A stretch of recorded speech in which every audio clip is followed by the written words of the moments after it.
similar with speed too. Like the slower you are, the more that your ankle, your knee, and your hip flex when you're in ground contact, and it's kind of like, it's tricky. It's like, I don't want you to be tight for no reason. Like, I don't want you to just have very bad range of motion.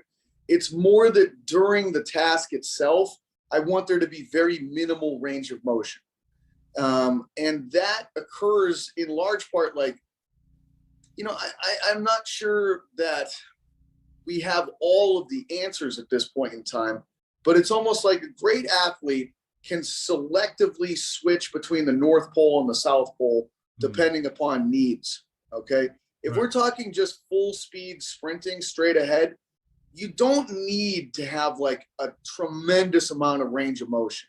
Right. You really don't. It's not like you don't need to look like a ballet dancer or something like that. You need enough, you know what I mean? You need enough range of motion so that you have a high heel recovery at top speed.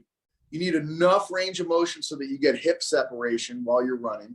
Like you need enough range of motion so you get really good arm swing.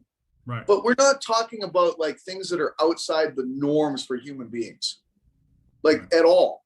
But what really seems to matter quite a bit is that when you are in ground contact, that those muscles become very stiff and that they don't allow this enormous amount of deformation of the body structures during this impact phase of the running stride, and it's very clear research wise that like the less stiff the muscles are during ground contact, the more time the foot spends on the ground.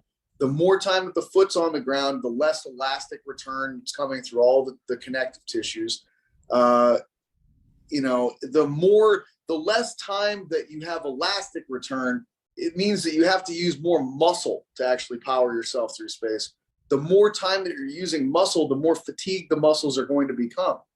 So it's like a very circular kind of a thought process of like, your foot needs to try to hit the ground directly under your center of mass from a technique standpoint. Right. If it does that, then you're going to spend less time on the ground.